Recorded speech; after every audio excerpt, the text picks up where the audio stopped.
Is every young person suited for 4 years of college? Does a college degree mean what it used to, and does it provide the same opportunities as it used to?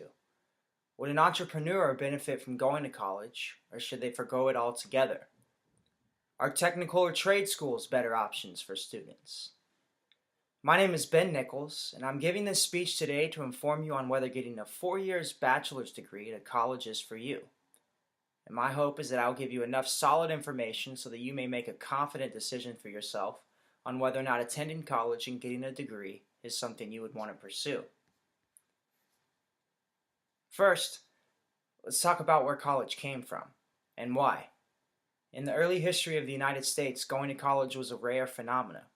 The first American college, Harvard, was founded in 1636 with the intention of training a few promising young Puritans of the colony to serve as the next generation of ministers and public officials. The early colleges were typically founded by religious communities to promote and maintain their particular religious perspective. Of the 9 colleges founded in the American colonies before the Revolutionary War, only the College of Philadelphia, now known as the University of Pennsylvania, was not founded with an explicit mission to train ministers for particular religious denominations. At the start of the Revolution, there were only an estimated 750 college students out of nearly 2 million inhabitants of the American colonies. Those who imagined themselves making a career in other professions than church minister or high government official typically apprenticed or went to practical school instead of the Latin schools which prepared students for college. These practical schools were something like a vocational high school, emphasizing reading, writing, and math as necessary tools, providing training in the application of these skills to trades such as shipbuilding, trading, or farming, and having little use for the classical education being provided in the Latin schools and colleges. On the other hand, Latin schools and colleges had little use for the practical lessons in English, math, bookkeeping, or agricultural science being served up in the practical schools. As a country grew and prospered after the Revolutionary War, a college degree became a status symbol for an American emerging elite. Many successful farmers or businessmen would send his sons to be educated at Harvard, Yale, Princeton, with no thought that this education was preparing him for a life of church or government service. Meanwhile, the education available to prepare young men for professional life was also expanding. Law school, medical schools, engineering schools, and schools in finance and accounting were growing along with the country. These professional schools were alternatives to college rather than courses of study you could take in a college. For over 200 years following the founding of Harvard colleges in the United States were private institutions supported by churches and private benefactors. In the final decades of the 1800s, there was a dramatic change as state colleges and universities were founded all across the country. The big change was the result of the passage of the Land-Grant College Act. This act gave each state 30,000 acres of public land per member of the congressional delegation, which could be sold, provided that the proceeds of the sale went to at least one college, where the leading object shall be to teach such branches of learning that are related to agricultural and mechanic arts. With the resources to create a large institution of higher learning, some of the states created flagship universities that could legitimately claim to offer the best of both the classical and practical educational traditions. At first, the private universities considered these efforts to be of little concern. That disregard didn't last long once students started regularly choosing to decline an offer of admission at Harvard in favor of a place at some place like the University of Michigan. It became apparent that for most of the higher education customers in this country, a blend of learning about the great works of our cultural history and learning how to succeed professionally in the modern world was appealing. In the end, Harvard had to adapt its curriculum to look more like the University of Michigan in order to remain competitive. While the appearance of the land-grant colleges and universities made college more affordable and more readily available than before, these institutions competed with, but did not replace, private colleges. This lack of one central model controlled by the government is what has allowed higher education in the United States to continue to thrive. With thousands of colleges looking for ways to attract and serve students, there is plenty of incentive to try new and innovative strategies. Those ideas that do not successfully meet a need are soon shut down for lack of students. Those strategies that succeed are soon copied by other institutions. Harvard copies from the University of Michigan, vice versa, and neither is above copying from your local community college if that college comes up with a successful innovation. As a result, among the thousands of colleges, each with its own distinctive personality, programs, and special features, there are a few basic models which have been widely copied. So let's get into the meat of this speech. A large case can be made against attending college. Not every young person is suited for 4 or more years of college. They may be extremely bright, but won't get much out of college. They'd rather be doing something else, maybe something entrepreneurial in nature. Ask any entrepreneur and they'll say college doesn't teach you to be successful, and success has nothing to do with education. These young adults feel compelled to go to college because they've been told over and over that a college degree is necessary. Yet if they start college and drop out, they feel like failures. Even if they get the degree, they're stuck with a huge bill and may be paying down their debt for years.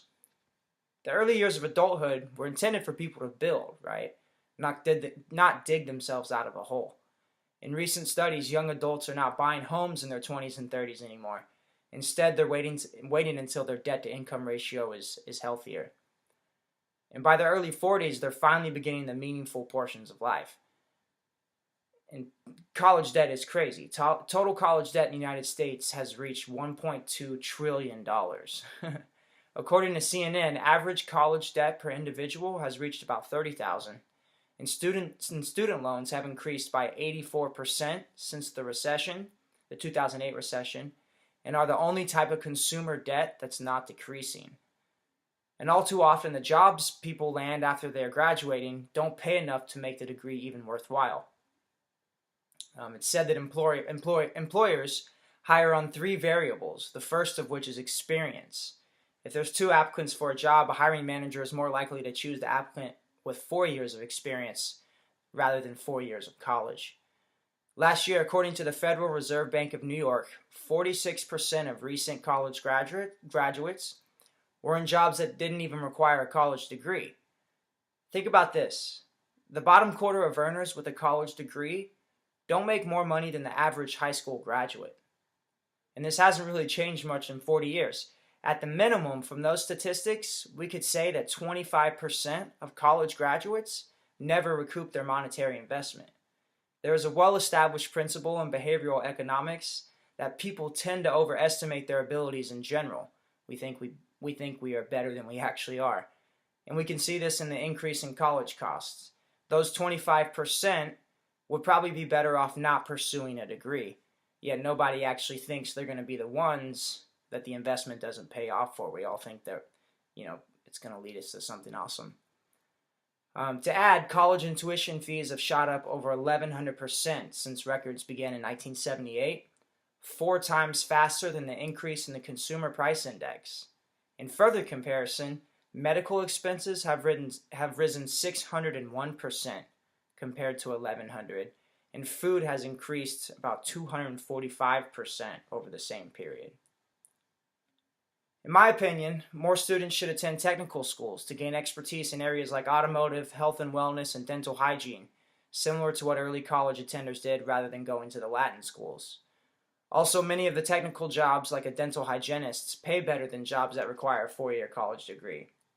Instead of possibly attending college unwillingly, rising high school seniors could be given the option of entering a program that extends a year or 2 beyond high school and gives them the technical expertise that they need. Community colleges could be developing and housing these types of programs, right? The new economy will need these technicians who will be able to install and maintain the high-tech machinery and softwares filling up hospitals, offices, and factories. We need people to work on all of those things. Yet the vocational and technical education available to young adults in America is most of the time underfunded and inadequate. While the students who attend these sometimes get ridiculed and made fun of, and because they're not going to a real college. Germany gives many of its young adults great technical schools that have made Germany a world leader in fields such as manufacturing. Now let's take a look at the numbers. The annual cost for undergraduate tuition, room and board is estimated to be about $13,000 at public institutions and about $32,000 at private institutions for the 2010 academic year, so 5 years ago, and prices and tuition and costs have risen since then. This is throughout the entire United States. So when you look at a state like California, we're probably 20 to 30 to 40% higher than these numbers.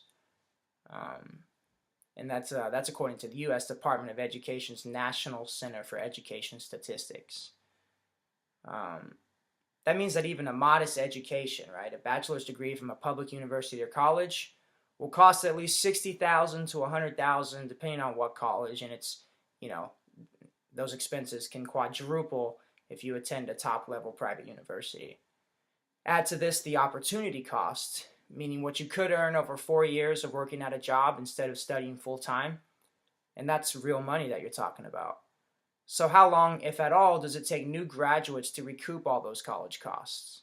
Assuming you have no degree but are willing to do some advanced training, such as attending a technical school, you could earn around $30,000 a year as a beginner.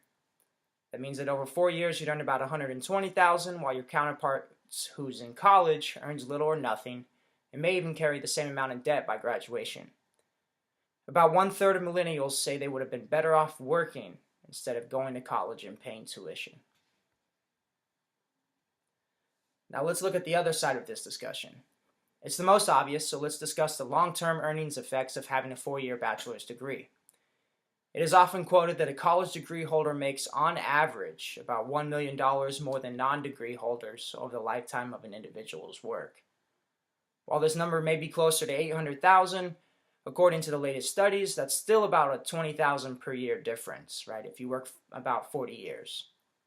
According to the Bureau of Labor Statistics, bachelor degree holders earn between 32 and 39% more than non-degree holders. While there is definitely a population of college graduates that are unemployed or have jobs that their degree didn't really help them to attain, the employment rate for an American with a bachelor's degree is between about 2 and 3%, whereas the number is closer to 7 to 8% for those without a degree. And overall, the quality of jobs are better for graduates. College graduates are more likely to get jobs with health insurance. College is a way for many people to get out of poverty. More than 1/5 of those without a college degree live in poverty in America. Only 1 out of every 20 with a bachelor's degree live under the poverty line. Now, it is widely thought that entrepreneurs and college students are on the opposite ends of the spectrum. For some entrepreneurs, this is true. They never wanted to go to college and they never would. But for many entrepreneurs, going to college helps them immensely in their business ventures, if not creating a path for them. The amount of networking that happens on a college campus is a huge incentive for attending. The knowledge gained, combined with the context met in college, can open doors that might not have been seen. The founder of Nike, eBay, Craigslist, and Amazon all went to college and got degrees. Has the value of a college degree really decreased? According to the New York Times analysis of the Economic Policy Institute's data, it shows that the value has actually increased since 1975.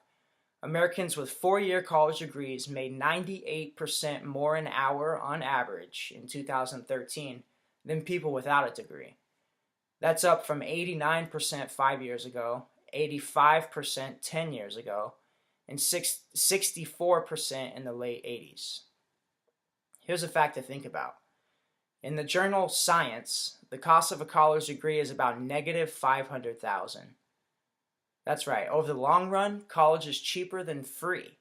Not going to college will cost you about $500,000. College is a choice that is unique to each individual. Each person thinks and acts in different ways, and the life preferences, strengths, and weaknesses of each individual have to be taken into account when making the decision on whether or not to go to college. I hope I've provided at least enough information to get you started thinking about the best path for you. My name is Ben Nichols. Thank you for listening to my speech.